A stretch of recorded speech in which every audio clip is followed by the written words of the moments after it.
अस्सलामुअलैकुम वरहमतुल्लाह खुश आमदीद। यथ ऑडियो लेक्चरस में पढ़ो KMR 09 यानी मसनवी पेपर। यह इंट्रोडक्टरी लेक्चर यथ में पढ़ो मसनवी तो मसनवी हुन फ़न। मसनवी लफ्ज़ यह लफ्ज़ अरबी लफ्ज़ सना मज़ द्रामुत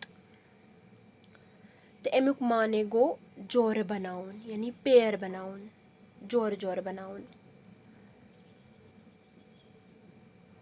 मसनवी शारो अदब के इस्तिलाहस मज़ तच जीच दास्तानवी या वाक़ाती नज़्म वनान यथ अंदर प्रथ अख शार दोन मिसरन हुन बन्योमुत आसे। यानी मसनवी छे अख जीठ दास्तानवी या वाक़ाती नज़म आसान। अथ मज़ का दास्तान या वाक़ा बयान यवान करन जीठ तिकेज अमुक कनवाश वारिया कुशाद आसान। अथ मज़ तुथ का वाक़ा बयान करान युस न आम नज़मन मज़ बयान करने है कि यथ कहते चूँकि मसनवी हुन कनवाश कुशाद आसान अथ मज़ हेको जीठ खोत जीठ वाक़ा ते आसानी सान बयान करित।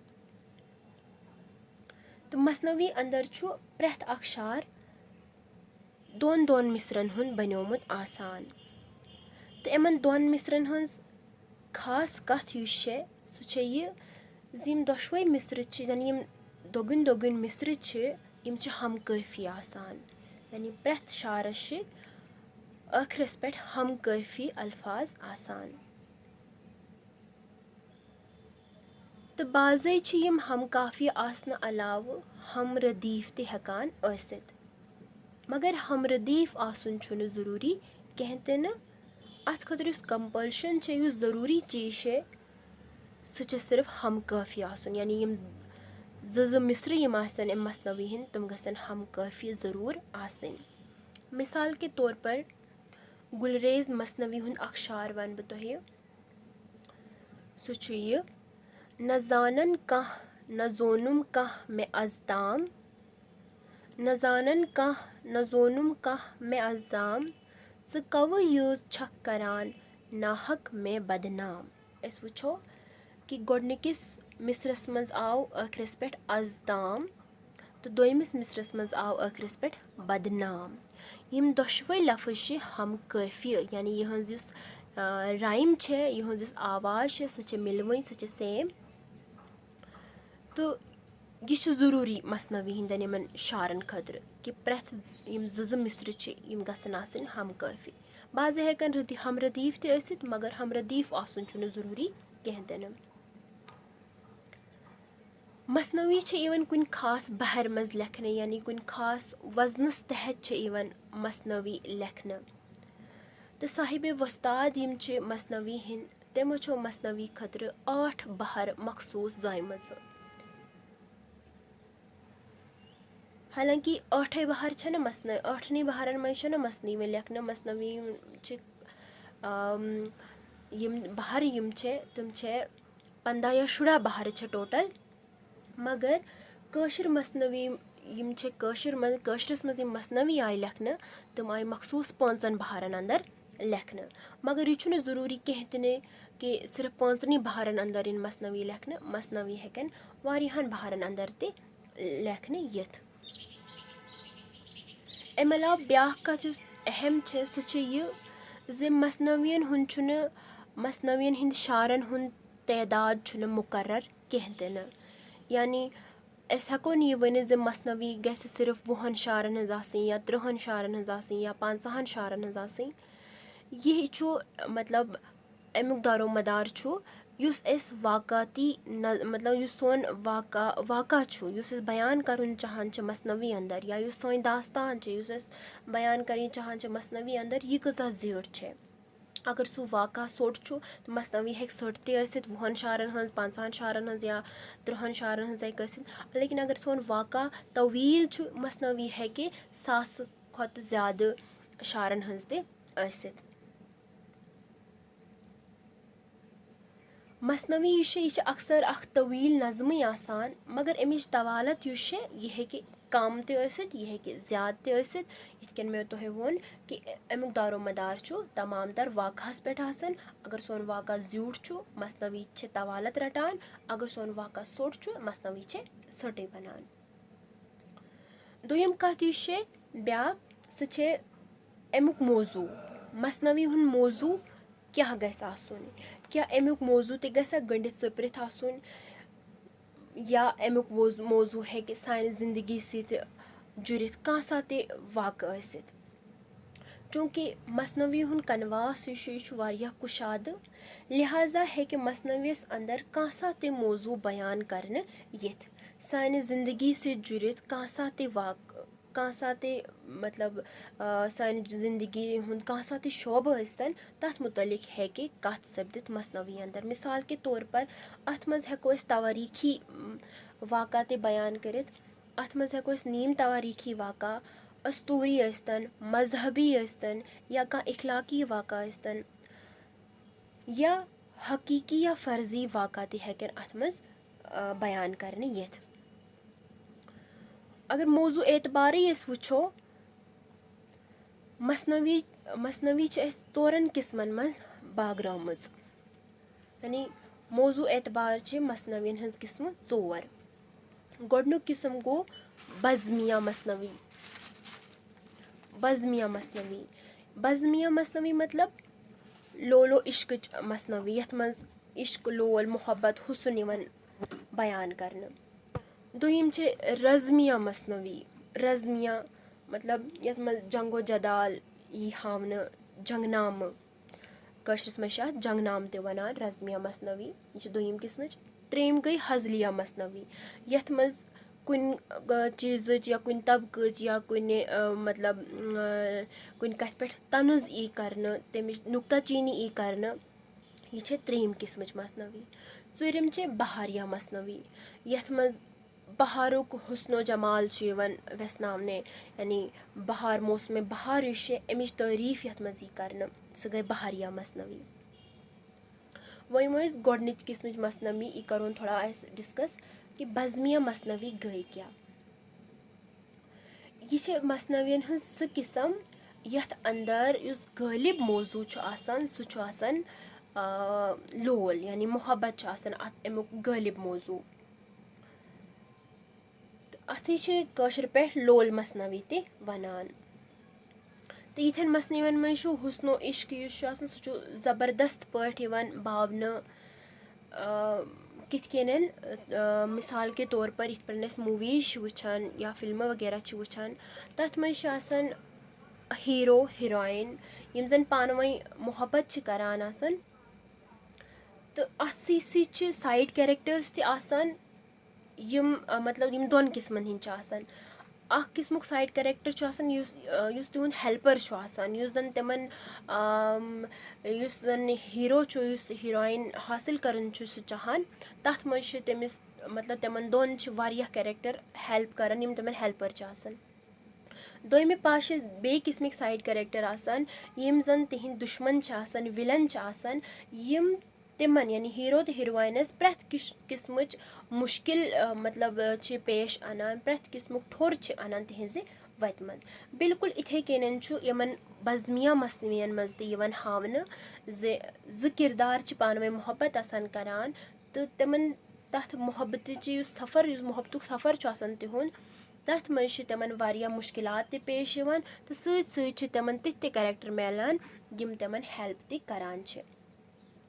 तो बाज़े तुम किरदार यानी तुम यम जन मेन कैरेक्टर आसान तमिक यानी हीरो तो हीरोइन आसान तुम बाज़े पन्नी मोहब्बत हासिल करनस मज कामयाब ते गसन तो बाज़े तुम असजान ते गसन यानी बाज़े तुम नाकाम ते गसन तो पनुन जू पेवान तिमन अथी मोहब्बत किस अथ वत पे कुर्बान करुन।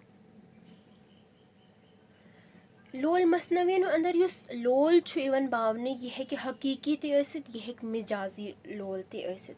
तो बाज़े हेकन यम दोनवे किस्मिक यम लोल यानी मिजाजी तो हकीकी यम हेकन यकवट ते अथ मज नुमाया तौर पे मतलब नजर यिथ।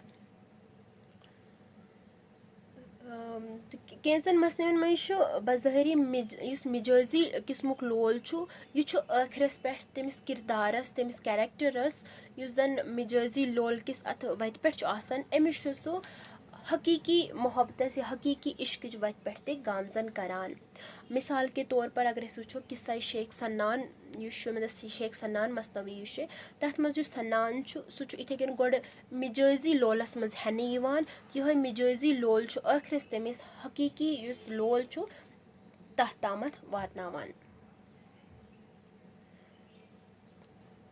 कशिर ज़बान हज बे के अहम लोल मसनवी यूसुफ जुलेखा जन महमूद गामियन लिचम, शीरीन खुसरू यह महमूद गामियन लिचम, हीमा नागरे तह मशहूर लोल मसनवी जन वलीउल्लाह मोद लेखान, तो गुलरेज जन मकबूल शाह क्रालवर लिचम।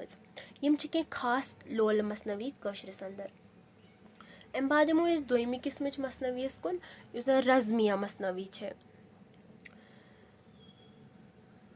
रज़मिया मसनवियन हुंद गालिब मौजू सह जंग जंगो जदाल, मतलब शुरुआत पे आखिरस ताम अत मज जंगो जदाल, कतलो गारत, जंगुक माहौल, जंगी मैदान यम चीज़ अत मज हावन। तमाम तर माहौल सह जंगी माहौल। तो रज़मिया मसनवियन कशर पे वन जंगनाम ते।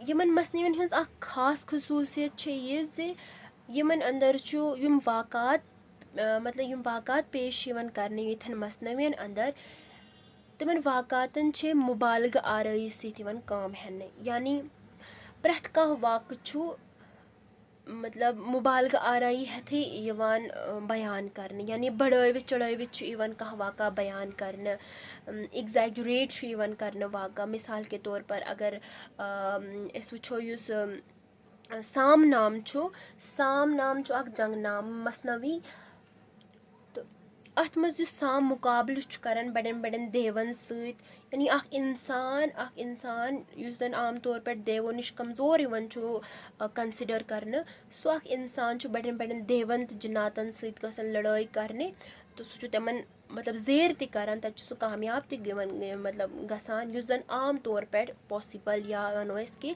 मुमकिन आसान। इथे कन अत मज प्रथ कह वाक़ बहादुरी हुंद बढ़ावित चढ़ावित पेश करने।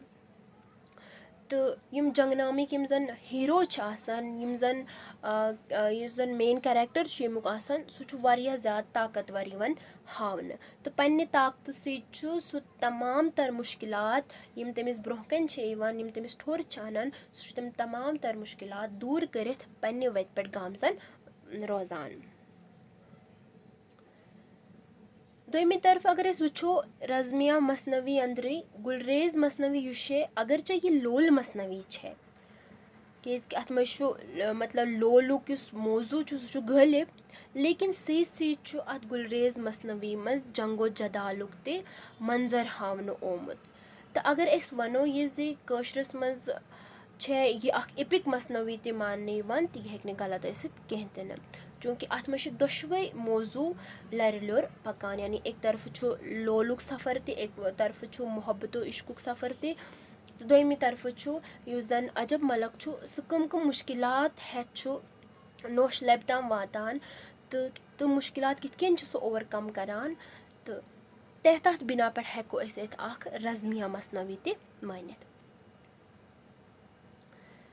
अम अलावा कशरस मज बे कह जंगनाम, मिसाल के तौर पर शाहनाम जन वहाब परे हाजनियन लिखमुत, या ब्याख अमी लिखमुत फरंगनन सत कोबलन हुन जंग वगैरह, या साम नाम मे गोड़ वोन लखमन बुलबुलन लिखमुत। यम कह मशहूर जंगनाम मसनवी कशरस अंदर। खैर यम पढ़ो बोट अस वनकन सोन मौजू सह मसनवियन हिंद किस्म। अस कर मसनवी दोन मतलब मसनवी कर डिस्कस दोन किस्मन हज, वहीं करो त्रेयम किस्म मसनवी डिस्कस, सह हजलिया मसनवी। मतलब हजलिया मसनवी फिर मे वोन अत मज नुक्ता चीनी करान, हजुल करुन कंस गेलुन कठ कड़िय कंस नुक्ता चीनी करें। सो नुक्ताचीनी कस इंसान सज तरान कुन मुल्कच कुन कौमच कुन तबकच यानी कुन समाज किस तथ अकिस हिस्सस यथ मज कह खमी नजर गसान चाहान जे यह खमी गसा यम तबक निश या यम कौम मज या यम इंसान निश दूर सपदन सह तथ पे तनज करान। कशर अदबच अगर कत करो वो कि मकबूल शाह क्रालवरन लिखमुत ग्रीस नाम यथ मज तम जन ग्रीस्तन हज नुक्ताचीनी कर्म तिहदिस वे ऑफ टॉक यानी तिहदिस कथ करनस या तिहद रोज़मर्रा जिंदगी तथ मज तम क्या क्या तिस चीज़ करान यम जन अख महज़िब मतलब अख महज़िब तबक कर न तिमन तमाम चीज़न पे मकबूल शाह क्रालवरन ग्रीस्तन हज मतलब अख नुक्ताचीनी कर्म। इथे कन तम पीर नाम लिखमुत तथ मज तम पीर जम पीर लुक तम एक्सपोज कर्मित जे तम किथ आम गरीब लुकन सल दिथ मतलब अपोज भ्रम कायम करान तमन हिंदिस दिमागस अंदर तमन लूटन तो यम तमाम तर बुराई यम पीर तबकस अंदर तमन पे तम नुक्ताचीनी कर्म। इथे कन मल नाम लिखमुत यम मुल्ला तम वक्त या यम वनकन तिथ कह मुल्ला तो तमन अंदर यम कह बुराई तमन पे नुक्ताचीनी तम मल नाम मसनवियस मज कर्म। तो अस यह थावन याद जे हजलिया मसनवी मज कुन त किस्म मतलब नुक्ताचीनी करान चाहे सह कह शख्सस यस्तन कुन मुल्कच यस्तन कुन कौमच यस्तन या कुन तबकच यस्तन तो यम तमाम तर किस्म हजलिया मसनवी अंदर। तम बाद ूरम किस्म मसनवी सह गई बहरिया मसनवी। यह मसनवी हज सह किस्सा यथ अंदर बहारिक तारीफ कर बहारच मंजर निगरी कर यानी युस बहारुक युस हुसन युस बहार अख मंजर खूबसूरत मंजर पेश करान अकिस इंसानस अंदर अख सुकून पैदा करान अमुक गालिब मौजू यह आसान किथ कन बहारुक मौसम शादमानी हज अलामत बनान बहारच तारीफ करने बहारस पनी पनी खूबी यानी प्रथ कह इंसान इत कन जन बहार गल प्रथ कह कुल या पोश फलान प्रथ कुन कुलिस शबाब खसान अख मतलब अख कैफ सरूरच अख मतलब माहौल बनान तो अत मसनवी मज सूई बयान करने। मिसाल के तौर पर अगर वो मकबूल शाह क्रालवर सं मसनवी बहार नाम यह बहरिया मसनवी हज बेहतरीन मिसाल। तो यम मसनवियन हज तौर किस्म तम किस्म यम आम तौर पे परान मगर ज़रा अगर सनित पहन वो मसनवियन हज यह मतलब यह ज़ात बागन यम चोर कैटेगरी योत मतलब मानिए यह मतलब तूत सही त बासान कहें तिज अगर वो यथ बेसिस पे मसनवी डिवाइड कर्म इश्किया मसनवी बनोम जंग नाम हजल या बहरिया मसनवी तो बाज़ कुन वक्त मतलब चोरवे किस्मिक मौजू इकवटे कुन मसनवी मज नजर गसान। वन गो यह पोज कुन मसनवी मज उनसुर गालिब आसान कुन बेस मसनवी मज ब्याख आसान तो अथी बिना पे पत नाव वनान यह इश्किया मसनवी यह जंग नाम या यह बहरिया मसनवी मगर यमो उनसुरो अलाव हेकन मसनवियन मज बाकी उनसुर त शामिल गसित यानी बाकी मौजू त शामिल गसित। मिसाल के तौर पर कह वाजो तबलीगच कथ ऐसे या हिदायत कथ ऐसे कुन मसनवी मज या कह इल्मी बहस हेक तिमन मसनवियन मज तो तिस गड़न मतलब क्या नाव दिमो तथ मसनवी तिकेज अमुक सोरे दारो मदार अकिस शायरस पे आसान तम संदिस मूल मुदहास पे आसान सह कम किस्मच बावत दिन यसान। तो मतलब मेन वनुक मतलब यह कि यम चोर मसनवी यम इन जनरल वे मज मतलब टाइप्स कर्म कि चोर मसनवी अम अलाव तह हेकि मतलब मतलब कह वाजो नसीहत मसनवी कह इल्मी बहस पे कह मसनवी तो यह बिल्कुल कंपलसरी कि बस यम चोर किस्म मसनवी है। इथे पट वो हयत अमिच कि गस मतलब दोन दोन शार जो मिसर प्रथ शारिक जन प्रथ शार गस हम काफी आसन तो उ हयत मौजू नजर तल थवित अगर अस वुचो अस हेको मसनवी हज ये डेफिनेशन या ये तारीफ ते वनित जे मसनवी गई सु शार तखलीक या सु शार ज़ात युस हम काफी दु मिसरी शारन मज आसे।